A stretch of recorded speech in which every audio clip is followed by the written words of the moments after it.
Mr. Super 8. What the fuck's going on here? Hi, welcome to On the Shot with 4thStreetFunny.com. We're here with this week's guest, Bob Zany.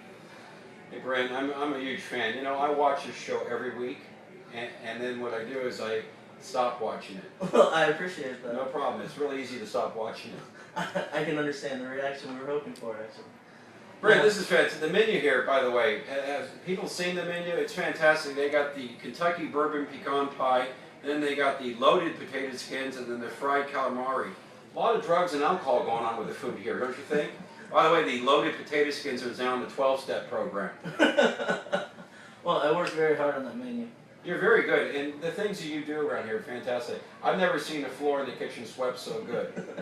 I'm a jack of all trades. You really are. I'm about to do 25 minutes before you. It's going to be fun. You're a jack of all trades in the office silent. So, we're here to do an interview. And do I have to draw a card? Is that how we're going to play this? Yeah, we're going to do it this way because I think too many people just said yes to you. And I think your whole life has been blessed, and it's wrong. There's a lot of people out there struggling right now. So we're going to play high card. And if you get the high card, I'll finish this little interview. And if not, then I move on, okay? Understandable. Ready? There you go. You get to go first. Oh, I got 3. 10, I win. Oh, great. So you're stuck with me for the next 5 minutes. This is going to be a lot of fun. So you've been here for a couple of days. How the show's been going? You happy? Fantastic. I'm working with 2 of the funniest young guys out there, Billy and Tom, and these guys are just really good. I don't think that's their names, but you really don't want to talk to them. I'm Tom. And they're just, they're from out of town, staying at the condo together.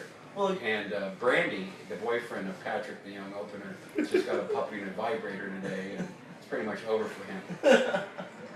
well, I guess I'll substitute for children. So tell me, when was the first time you went on stage like? Do you remember this? It was a thing called The Gong Show with Chuck Barris in 1977. I'd never performed ever, and I went on national TV. And for the kids watching, don't do it that way. Do a few shows, like in clubs and stuff. And I did stand up for the first time, and I was pulled off stage by a man dressed like a nun with a big net. But let me say this, after this interview, I miss those days. Was this before Chuck Barris was an assassin for the CIA? He was an assassin, and he asked me to go along to him to Guatemala, but really just to pick up guacamole.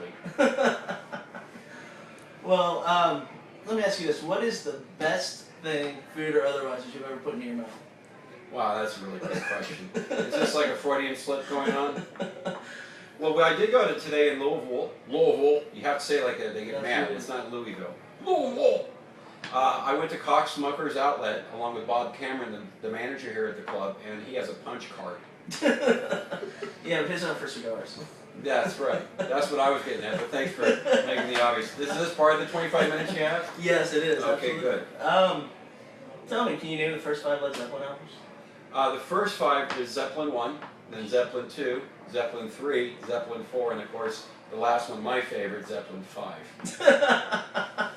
So close, but no cigar. No. Oh, wow. Which is my documentary. A look at 32 years in show business. Have you heard about it? And you thought I hadn't researched you. You really have. You know what? You're so good at what you do. I don't think you should be doing these little chit-chat shows in green rooms. I think you should be out in the quad area being searched through your knapsack by a security guard with a t-shirt that says security.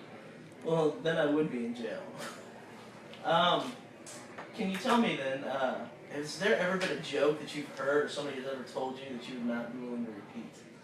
Just that bad or Oh, you mean, gross? oh yeah. Yeah, there's several out there, and in fact the opener and the middle are doing them. For some reason Dave is obsessed with hurting people in China. Oh, and I don't know what that is. Hey Dave, just be honest, okay? You're a racist. And then which makes me ask the question, when you're wiring money to Mexico, is it racist for the bank to ask for your piñata number? As long as it's not China, do whatever you want. And by the way, they just recalled a whole bunch of pencils that were made in China because they found lead in them. Oh dear. Alright, well that's all the questions I got for you.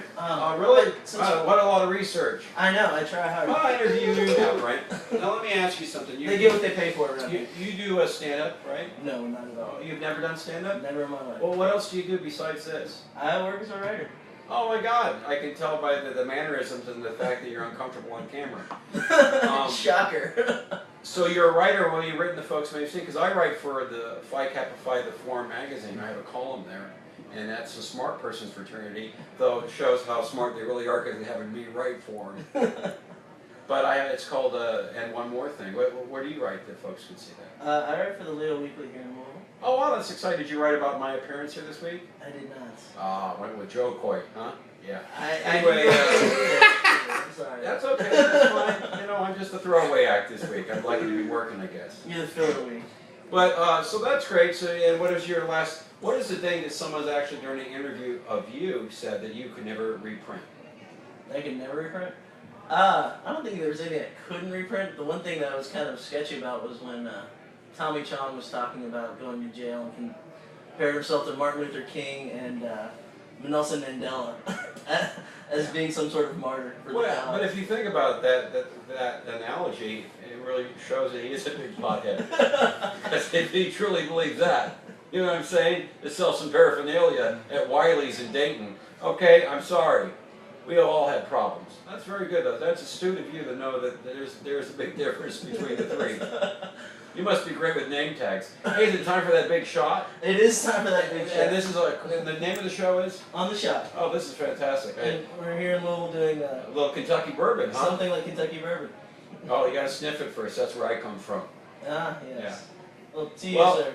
Merci beaucoup, gracias, mucho gracias, and dankeschön. Thanks a lot. And we'll see you next week.